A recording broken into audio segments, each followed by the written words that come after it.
YouTube? Welcome back to another episode of Curated Topics, brought to you by Curated Sense LLC. How's everybody doing? I apologize. I took a couple weeks off.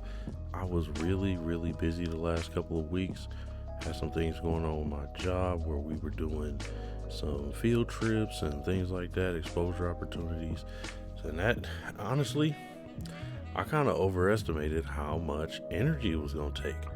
So I got done. I had a couple days where I was working from home and I was like, all right, cool. I'm going to, hop on some videos and this and that. Man, I had no energy. Energy was gone. And then we've had a lot of up and down weather, and that really kind of took me out the game too a little bit. So I apologize to you all. I know I said I'd have a video last week, but I'm doing it this week. I'm doing it today, fresh to you on Monday. So hope you all enjoy it. Hope it relates to somebody as usual. And let's get it started off. What we got tonight, we are starting out with Candle of the Evening. I ain't gonna lie, this is one of my favorite bottles that I have done. It is the Kentucky Hand Barrel bottle. Oh, can y'all see that? It's a little, the white, man, it's the white part. Pause. But the white in the camera, it reflects funny, so that's why you can't see it sometimes. But here you go. This is a straight bourbon whiskey. If you're gonna drink, please drink responsibly. This bottle is just so cool. Like it really does look like a barrel. Like it even has little, let me see if I can get it. I tried. But it even has like little nodules in it to like show where the iron wraps around the barrel, and then they, poke the iron in. Pause. This is a cool bottle. What's the smell we got in here? Oh my gosh, it smells so good. So the scent we have in here today for this bottle, it is called the Gentleman. I have done the Gentleman a couple of times on the show. This is fashioned after the Givenchy cologne. This scent is masculine.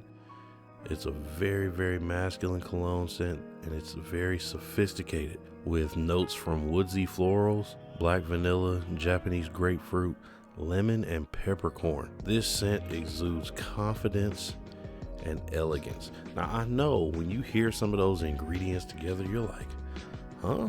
But I promise you, when you smell this thing, oh my goodness. My fellas out there, this is a great scent for you to have. Just, to me, it's a great scent just all the way around in general. But if you got you a little lady or something and she's coming over to the house, light you up one of these, man. The ladies who like the masculine scents, they like the bold but inviting, this is it right here, the Gentleman. Perfect for you. Listen, just trust me, I have seen it before. They're gonna love it, man. So get you one, light it on up when you are ready to hang out with your lady, or if you just kind of like the masculine smells around the room. Pause. Sometimes I light it just when I want to feel like a sophisticated guy. You know what I mean? And I want my space to just smell elegant, but in a masculine way. So I light me one of these up. I had one of my own that I made for myself. I just actually finished using it not too long ago. Great scent. Love it. And it puts you in that mind frame of confidence. So make sure you check us out. We will be having some sales coming up. Mother's Day is next month. So I'm going to be doing a sale for Mother's Day. I think I'll do a sale on all the perfume scents, all the floral scents. So check us out, curatedsenseLLC.com. Make sure you grab you one. All right, let's get started with the show. So I want to talk about the Cavs right quick. There's only a few games left in the NBA season, and the Cavs are looking to secure that number 4 spot in the East. Now, this is a few steps down from what we did last year, and I've talked about this a lot. I think that the moves we made with the team after last year kind of threw the chemistry off. I think the chemistry was a little bit thrown off after the playoffs last year. Very disappointing exit. And we have made a ton of moves this year. We have gotten some new personnel in the likes of James Harden, Dennis Schroeder, Keon Ellis, and some others. We've seen some guys leave. Sadly, we had to let go of Ty Jerome. We traded Darius Garland, and I think we're looking at a halfway decent team right now. We have some big hopes, some big dreams, and I think part of the reason that we are trying to stick to that number 4 spot, we're playing the matchup game. And that's okay. Boston, Jason Tatum is back, so Boston is looking incredible now. They look like they have a real chance to make a late playoff push, whereas, Detroit has had some injuries.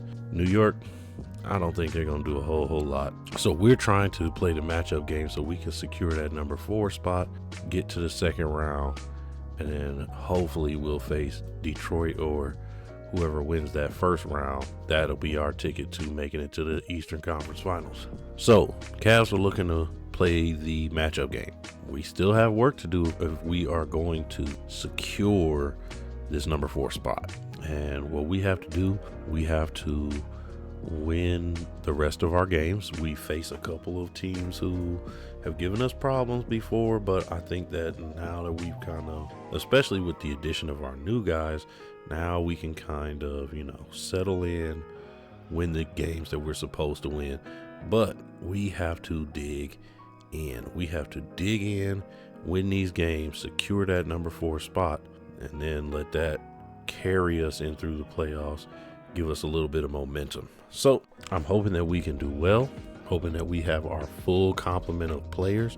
I really am excited about maybe what we can do this playoff season. But the thing is over the past 3 or 4 years, we really haven't had our full complement of players. And so I want us to dig in and win the rest of these games. But I also want guys to focus on getting healthy, staying healthy for the playoffs. And that way we can carry that momentum and dig into the playoffs so that we can get deeper into the playoffs. I want us to get deep in the playoffs. I'm talking Eastern Conference Finals at least. And I think we're in a position to do so. So I want us to really dig in. I want us to play to our strengths, and I want our guys to get healthy. That's really all I got to say for the Cavs right now. Let's see how these next few games go. I am going to start doing some videos. I think I'm going to start doing some videos where I talk strictly about the games, especially as the playoffs comes up. So I'm not necessarily going to start a whole new channel, but I will start dropping some videos where I talk about the sports separately. So be on the lookout for those. Let's get on into the motivation. I don't want to have y'all here too long today. So I want to hop into the motivational part for today. And if you heard me say it, I said it quite a few times when I was talking about the Cavs, but today's motivational piece is called digging in. And this is about getting into your emotional intelligence action plan. At first, I wasn't sure if I wanted to cover this chapter because it's they have like a lot of places for you to actually write inside of the book and things like that. We are talking about emotional intelligence 2.0. And like I said, I was thinking about skipping this chapter to really get into every skill that we talked about in the previous video, really delve into some strategies on how to increase those skills. But when I looked at this chapter and I glanced over it, I was like, you know what, this will be a good introduction for that. And so here we are. So let's get into it. Let's, in the words of the chapter, pause, let's dig into it. So the flow of information between the rational and emotional centers of our brain, it's similar to how cars flow on the street. Information flows in both directions. So you're not just going to have information going from rational to emotional or from emotional to rational. You're going to see both. And, if you really think about it, that is the way it works, right? We talked about this in other videos. Information is going to come into our brain. It's going to hit that emotional center first. And then after you've had some time to process, then it's going to go into the rational center of your brain, and you'll be able to think more logically about what's going on. You'll think more logically about the situation at hand. Now, it doesn't just stay in your rational center. what you think is then going to go back to the emotional center. So you're having information go back and forth, back and forth, back and forth, right? That's how it's going to go. That's what we mean when we say information is flowing in both directions. Building EQ means that you build efficient and effective flow of information between the emotional and rational centers. So you don't want information flowing any old kind of way, right? You don't want the information to hit your emotional center and then it flows to your rational center, but nothing really happens with it, or you don't deal with it in a logical way. You start acting emotionally because that's where it hit first. When you build up your EQ, you're now avoiding the instant reaction. You're avoiding the emotional reaction. You're now learning how to process the information more deeply because you're allowing it to go deeper into your brain before you do something. Pause on all that. And here's the thing, the more practice that you have with your EQ skills, the more smoothly that traffic of information is going to flow in both directions. This is going to make it easier for you to handle different information, different emotions, and ultimately how you react to different situations. So your EQ is greatly affected by your ability to keep information flowing. So what does that mean? That means you have to continuously be practicing your EQ skills and how you react to situations. You're not just going to have it down pat just because you learned the skill one time. You're not going to just have it down pat because you learn what the skill is and what it means. You have to get out there and practice. You know, in the words of KS, he used to do men's and women's content, if you ever watched him. But he would be in his content and he would say, okay, now get off of YouTube. I gave you the lesson. Now get off of YouTube, go out into the real world and practice it. That's what you're going to have to do. Practice is what's going to keep things flowing, but also you're going to fail. You're not going to get it right the first time, second time, third time. You might get it right the second time, then you go in the third time, oh, you messed up. So this is your chance to practice things and learn from your mistakes. EQ is like a muscle. You must practice and work out in order to keep your skills sharp and strong. So when you go to the gym,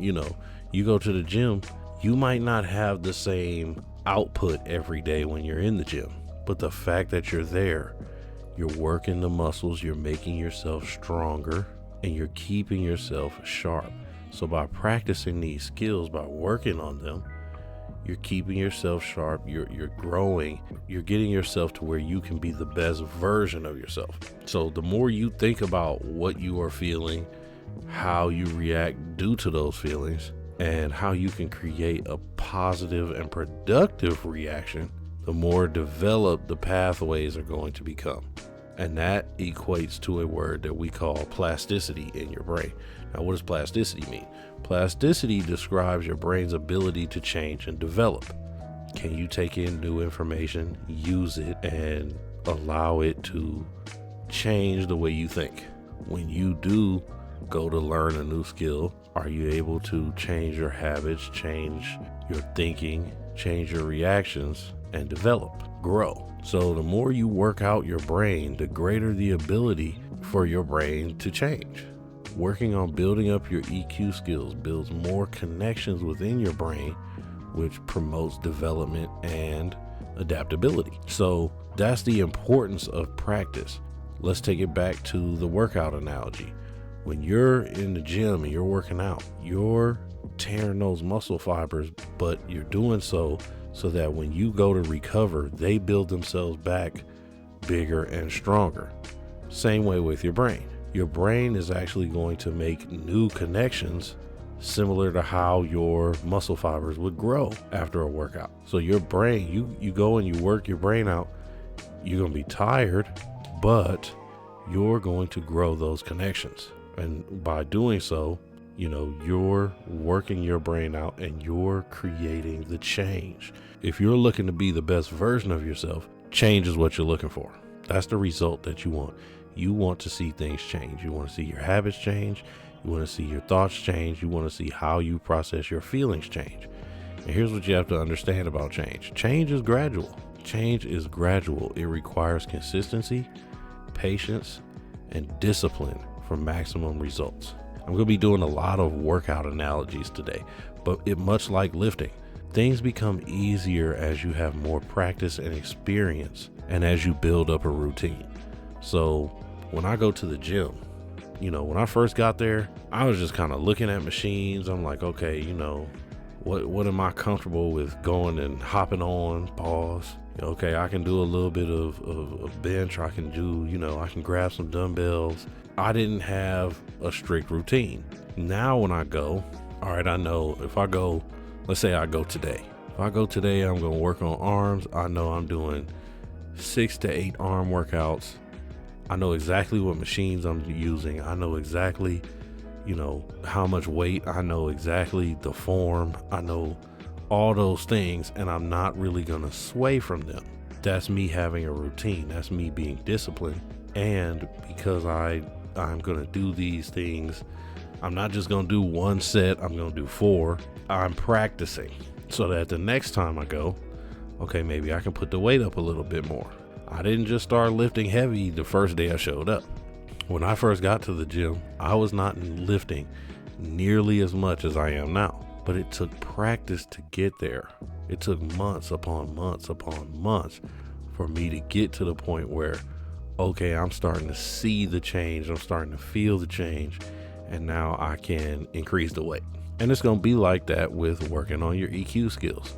It's going to require that consistent effort. It's going to require the consistent practice. It's going to require patience because it's not happening overnight. You're not getting the growth that you need overnight, and then it's going to take discipline.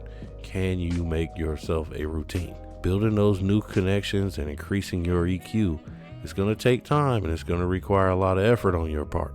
It's not as simple as, reading the book and then you're just good to go. All right, I read the book that he said to read. Now I'm cool. You're going to have to practice some of these skills that are within these chapters. It's going to take experiences with you being uncomfortable. You're going to have to be in some uncomfortable situations so that you can implement the strategies that you are learning. And once you train your brain, once things, become a habit for you, you will start to see the results of that change. You will start to see the results. The results are going to show up in your interactions with people. The results are going to show up in how you react to different situations. Let's take being angry for an example. How do we usually react when we're angry? And I say we because I'm including myself. Most of the time we yell, right? We get loud. Hey, listen here, man. I'm not going to get too crazy with it, but we start conflict. We fight. Now, let's say you want to try something else to deal with your anger. This is something that I had to address within myself.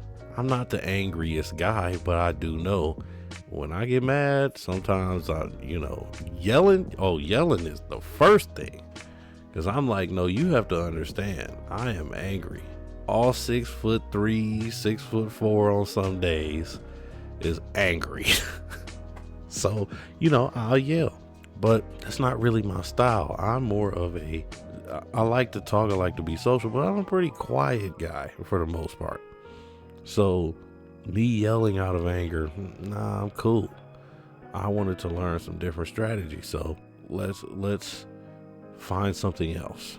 And upon finding something else, you got to understand that it's not about to be automatic. You're not just going to stop yelling because you were like, okay, I need to stop yelling. It's something that's just going to take practice. When I started working on it, the moment I started working on it, and this is funny because, you'll see this as well. The moment you start working on these EQ skills and things like that, these situations pop up more and more and more and more and more. So I'm sitting there, I'm like, you know what? I'm going to work on my anger. I'm going to work on remaining calm a bit more.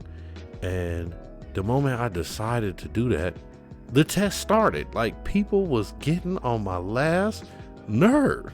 I'm talking about, man, I just said I wanted to stop yelling, and here goes this watch your mouth. Here goes this dude talking mess. Here goes this other person, trying to push my buttons. Here goes this situation happening, this situation. And you can't help but, looking back, I can't help but laugh, but you can't help but, give in sometimes. So I might have been successful with the person who was talking crap, but I might not have been successful at the situation that started frustrating me, the life thing that happened, and I'm not talking about anything in particular, but that's how it is when you decide, okay, I want to work on these things. That's what happens. And that's what you have to be comfortable with going through. You have to understand, okay, I'm going to need to practice. So I'm going to need to embrace some of these situations as they take place. It's not just going to be an automatic thing. And matter of fact, as you want to make something a habit, you've got to recognize, okay, this might take a long time, right? But if you're trying to change a habit or switch from one habit to another, it's going to take even more time. It's going to take time to break the initial habit. And then it's going to take time after that to build up a new habit. So you have to kind of go in understanding, okay, this is going to be a process. Anybody remember that video I did about trusting the process? This is where some of that stuff is going to have to come into play. You're going to need to exercise lots of patience. And here's the other part of it. You're not just going to be able to change simply by avoiding whatever it is either. So in the case of us being angry, we can't just say, all right, well, I'll never be angry again because I'm just going to avoid all angry situations. That's not the way life works. That's not the way life works. Things are going to pop up that you're not even going to expect. So you can't play the avoidance game either. Avoidance doesn't help you change your behavior. Now, you may not yell because you avoided a conflict or you avoided a situation, but what happens when that situation becomes unavoidable? What happens then? What are you going to do? You haven't practiced any skills. You just practice avoiding conflict, avoiding situations. And honestly, avoiding conflict in some cases can be more dangerous than working through it. You can't run from everything. So you have to be able to understand, okay, I need to go and practice so that when something does happen, when I am back in these situations that make me angry, I can handle them in a different manner. So you have to practice making the change that you want to see. And that's going to require you to be uncomfortable. It's going to require you to be in some uncomfortable situations sometimes. And you're just going to have to do that in order to gain that experience of using a new strategy. And I'm not going to lie to you. This requires you to address a lot more things. This requires you to address a lot more things. You're going to address a lot of things about yourself. You're going to address a lot of things about the situations that you put yourself in. And you're also going to address a lot of things about others. You're going to see a lot of things about others that you're not going to really vibe with anymore. And you're going to have to learn how to address them without getting so angry that you yell. What's the importance of practice? So practice, when you practice, let's take our angry situation again.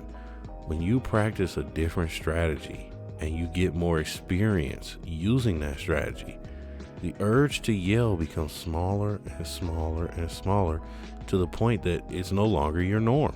This is now no longer your habit. And from practice and experience, you have now changed from yelling, which is the one habit, to another strategy, which is now your new norm. So this is where you're seeing the change. What's going to help you pick an EQ skill to increase? What's going to help you to make these changes? This is going to be your emotional intelligence action plan. And this is in their book.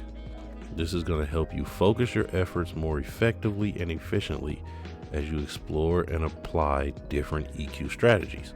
The book has what they call an emotional intelligence appraisal. That's your little test that they have you take. You get a score and all of that. And I've taken it once. Actually, no, I took it twice. Once at the beginning, once at the end. And I would just say give it a try. Give it a try, see what your results are. You will get an actual score, and it will tell you, here's some areas where you want to work on. So number 1, give the appraisal a try. Number 2, pick a skill that you want to work on. Now, you can either pick it based off of your results, or if you have something in mind. I wouldn't suggest necessarily going with the relationship as the first skill you try, though. I would say work on something about yourself first. When you work on yourself, then you'll naturally start to work on how you function with others. But work on yourself first. Work one skill at a time. That is recommended as the most effective way, and this way will take you far. The skills build off of one another anyway, so working on one at a time really will help you be more efficient and effective. Number 3, pick 3 strategies you want to try that will help you build up that skill that you chose, and choose something you can implement immediately. Choose something that you can implement immediately. Don't choose something where it's like, okay, well, I gotta do, a month's worth of work. I gotta try this out for a long time before I can actually, use it. No, try something where it's like, okay, I can go out tomorrow and try this. There's that one person at work who get on my last nerve every single day. So I'm gonna try this one strategy on them every single day. I don't have nobody like that, but I'm, examples. Choose something that you're comfortable with doing, but it gets you out of your comfort zone. Now, does that make sense? Okay, you're comfortable enough to try it, to give it a try, right? But then you don't want it to be where you get too comfortable. You want it to be something where, okay, this is getting me out of my comfort zone, but I'm comfortable doing it. Number 4, find a mentor. Find somebody who is good at the skill that you are looking to improve. Ask them for advice, ask them for suggestions on how they did it, ask them for guidance, and most importantly, ask them for feedback. And do this on a regular basis. Set regular meetings with them and see if they would be willing to not only answer your questions and give you that guidance, but also, hey, could you take a look at me? How do you perceive me? And as you go along, keep getting feedback, because they'll be able to let you know, yeah, you're improving. Yeah, you're doing this. I see the change. Mentors are going to be your best friends, because they should be the people who are willing to help you, but also willing to give you that tough little oomph that you'll need. That little bit of tough love that you need. Number 5, keep these 3 things in mind. So 5A, expect success, not perfection. And this is really important, because when we think about perfection, we think about perfection as the gold standard, that I am at 100%, I didn't get anything wrong. But here's the thing, perfection is kind of an oxymoron. And why do I say that? Because perfection is unachievable. You cannot be perfect. We are human beings. We are not perfect. We're always going to have shortcomings. We're always going to make mistakes. And that's kind of the beauty of being a human being, right? But don't expect perfection. Don't do this and look to, well, I'm never going to get angry again. No, wrong. But the way that you react to certain things is going to change. The other reason that perfection is an oxymoron, perfection means that there is no more room for improvement. You are at 100%, so there is nowhere else for you to go. And because of that, there's no more room for growth. But as I said before, we're all human beings. We all make mistakes. We all fall short. So there's no way that you can get to perfect. So don't even look for it. You're always going to have room to grow. You're always going to have room for improvement. So try to be great. Try to be successful. Don't try to be perfect, because it ain't going to happen. I think sometimes when we think that we are perfect, because there's no more room for growth, because there's no more room for improvement, that can cause you to get too comfortable. You can get too comfortable. And when you get too comfortable, you get stuck in your ways. So yeah, there's no more room for growth. We're all looking to grow. We're all going to need to grow in this life, because life is not going to just stay the same. If life stayed the same, we wouldn't have cell phones, we wouldn't have computers. I wouldn't be able to do this on my laptop right now. But because life has changed, because things have advanced, we will have to do the same. That is where constant improvement, constant growth comes in. You have to keep pushing yourself so that you keep improving. This is how you create the best version of yourself. 5B, we talked about this. Practice, practice, practice, practice, practice. As often as you can, in as many different situations as you can, with all types of people. This is going to lead to experience, and experience is going to lead to improvement and growth. If you can learn from your experiences, it's going to lead to improvement and growth. 5C, be patient. We talked about this as well. It takes time to get lasting results. It takes months to see measurable results. There's a video on Instagram that popped in my feed after I was done with my notes, and I wanted to include it in the video, but since I promote these videos, I don't know if YouTube would allow that, but I think I'm going to show it in my next live stream. It's a video of a young man, and he was like 13, 14, something like that, and his dad was recording him in the basketball gym. And I think the young man might be like 6'1", 6'2", but he goes over and he's like, "Dad, I can touch the rim, so I'm trying to get to where I can dunk." Dad said, "Okay, we'll give it a try." Could not dunk off the first jump. Barely touched the rim. He touched the bottom of the rim, and all my hoopers out there know what that means. So his dad kept filming him, and he shows his son's progression over the next 9 months of him trying to dunk. And it's not just him going up to the basket, jumping and trying to dunk. No, you see him in the gym. You see him doing different exercises, different things targeted with his legs, paws, so that he can increase the height of his jump. He wants to increase his vertical. So he's doing all these things, he's practicing, and you see the progression over time. He goes from touching the bottom of the rim to now he can touch the middle, to touch the top of the rim. Then he's grabbing the rim and holding on to it. Then they show him with a small basketball, the little kind that you can fit in your hand like that, and he starts dunking that one. And then he finally shows the video of him dunking a basketball. And what you see is you see somebody who has a goal. You see somebody who, they realize, hey, I'm not going to get it on the first try. And they take that and they go and they practice,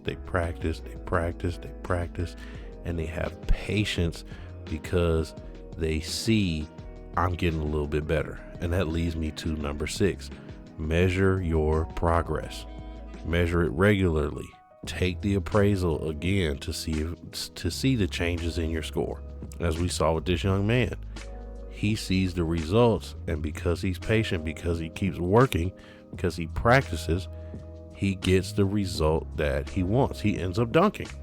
And so that was just great to see. It's funny the way these algorithms work. Man, they can tell what you're reading now. Makes me wonder about some things, but I'm not going to get into that right now. So that is going to be the end of the motivational side for that part. I really want you all to get something from this, but I want you all to know, if you want to see change in your life, it really only takes 3 things. It's going to take some dedication, it's going to take patience, and then consistent practice.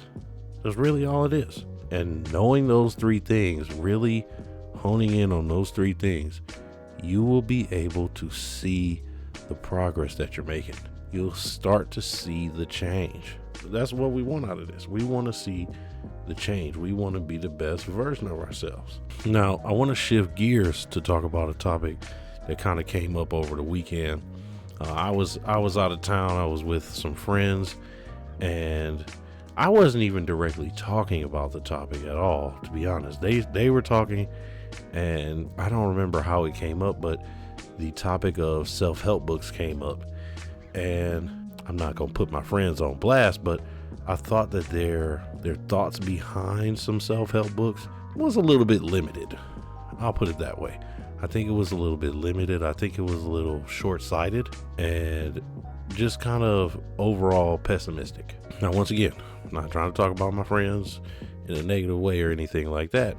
I just wanted to share my thoughts on it. I didn't share them then because at the time, I was just kind of processing and going through. I didn't want to come off hot-headed or nothing like that because I disagreed with some of the things that they said. I can see where they were coming from, and I'll share their thoughts now.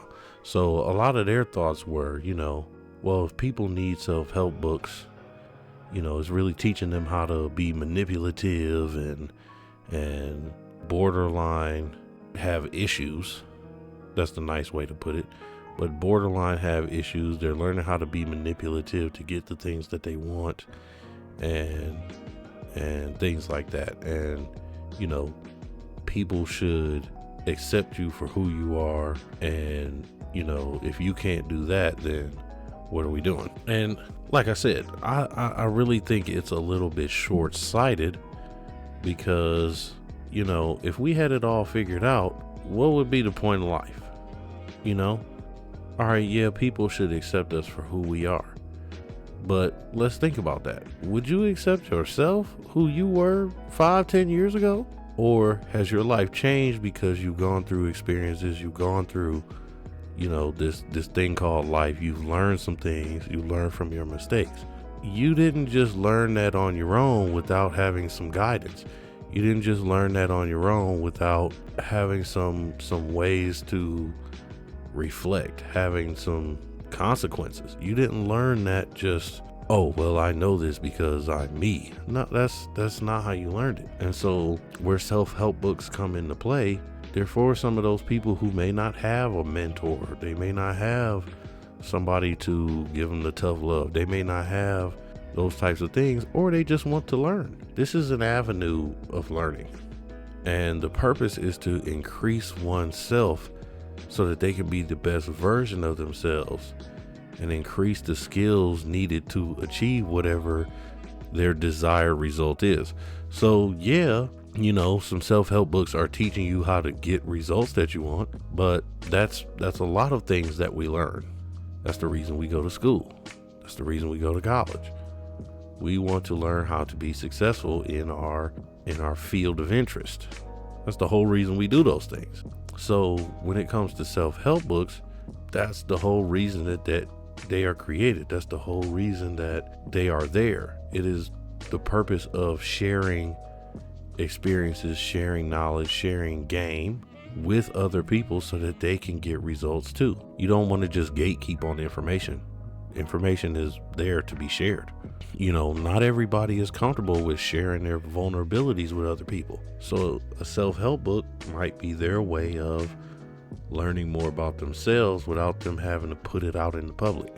Not everyone knows how to improve themselves. Not everybody has that level of self-awareness where they can say, okay, here's where I messed up. Here's where I was wrong. And this is what I need to do in order to improve that. So they might turn to a book for that type of help. Not everybody has a mentor who they can go to, so they might look at a book for that type of help. Not everybody learns the same way. Some people learn by reading. That's where a book comes into play. Not everybody is fortunate enough to have a variety of lived experiences in order to help them gain skills for growth. I was blessed. I gotta say a shout out to one of my mentors. I talked to her over the weekend, but I have been blessed to have some great people in my life who showed me things I would never have seen otherwise, and they helped me grow. Not everybody has that. So in the cases of that, self-help books can come into play as a positive thing. People really value lived experience and knowledge, and with self-help books, they help provide that knowledge for people so that when they go out into the world, they kind of know what to expect. Now, it's not just laying everything out there for you, but they kind of know what to expect. And I do agree that in the fact of, yes, we should be ourselves, But where I differ from that opinion is we should also be looking for ways to grow so that we can be better and so that we can portray our best selves, at least most of the time. You know, presenting your best self and growing, it's not about manipulation so much, especially when you're trying to be genuine about it. We all want results out of our lives. We all want results out of our lives. We all want a certain level of control. We all want a certain level of power. But it boils down to there are results that we all want in our lives, and it's our responsibility to gain the skills necessary to get those results. So if a self-help book helps you get those results, shit, why not do it? Why not read the book? Why not take the class? I think sometimes we think of things so negatively because we have seen others take their knowledge and use it for negative purposes. And that's where we have to understand the responsibility is on us. In the words of Uncle Ben, when he was talking to this guy right here, with great power comes great responsibility. So when you're learning these skills, when you're using self-help books, when you're reading these things, you have to be willing to use it in a genuine manner. And you have to be able to use this simply for your betterment so that you can be the best version of yourself. Don't use it for evil. But once again, that's the responsibility that we carry. And that goes along with all aspects of life. It goes along with all aspects of life, not just, self-help books. If you have a lot of influence, you should be using that influence for the betterment, not for negative things. So that was just my thought on that topic. I really wanted to throw that in there. One, because, this series is based upon a quote unquote self-help book, but also just it was sitting on my mind. So I wanted to share it with you all and just what I thought. So that's it for the motivation. We're going to go on to album of the week. All right. Now, album of the week. I normally put the album cover up. I can't even do that. Because I ain't trying to get flagged by YouTube. But album of the week, Mr. Ratchet is back. Juicy J is back. Okay, Juicy J is back. He just dropped his album on Friday. The album is called The Trippy Tapes Volume 1. And if you know anything about 2013 Juicy J, woo, that was a time. So he has dropped this album. He actually re-released one of the songs called Riley. And he took so the song got repopularized on TikTok because a influencer hopped on it and started doing some ad libs. He did he did that ad lib, and I didn't do it nearly as good, but it repopularized the song. And so Juicy J heard it and he said, you know what, I gotta get this guy in the studio with me, and I'm gonna make a whole album, and this dude's gonna do my ad libs for some of the songs. And he actually gave the dude like a deal and worked it out with him, and him and his team met with the dude and their team, and they got together and put out an album. And I'm not gonna lie, it is pretty good. If you want some turn up, I hate to say it, but ignorant ratchet music, it is fire. It is good. And the beats, he's working with Lex Luger again, and the beats are amazing. The beats are why I like the album in general, but also, and this is one of them times where I kind of veer away from the lyricism so much. And it's just, you know what? Every once in a while, you just gotta have Juicy J saying something ratchet while you listen to it. It is funny. It makes you laugh. I can't take none of it too seriously, but it is hilarious. And the way it lays down on the beats, it gets you in that mode to really just have a good time with your friends. I just want to do ratchet things with my friends. It puts you in that mode. So shout out to Juicy J. Shout out to the album. The album is really, really good. I'm not even going to go through my favorite songs. I'm going to let y'all pick those out. If you made it this far in the video and you go and listen to the album, Check it out. Let me know what y'all think is y'all's favorite song. Drop it in the comments. That's all we gonna do for today. I want to say thank you to all my listeners. I appreciate all the feedback I've been receiving. Thank you to my subscribers. If you have not yet subscribed, please do so. We building each other up over here. That's men, that's women, that's everybody. I hope you all had a wonderful Easter, and I hope you all have a great week. Like I always say, I'll catch y'all on the next one. Peace. Let's unbox a candle from Curated Scents LLC. I love me a good smelling candle, but I'm not going to have a candle inside my house that is not all natural and all clean ingredients, because the aroma and the smells that I'm ingesting is so important to me. This is an all natural, amazing smelling, relaxing, and healing candles.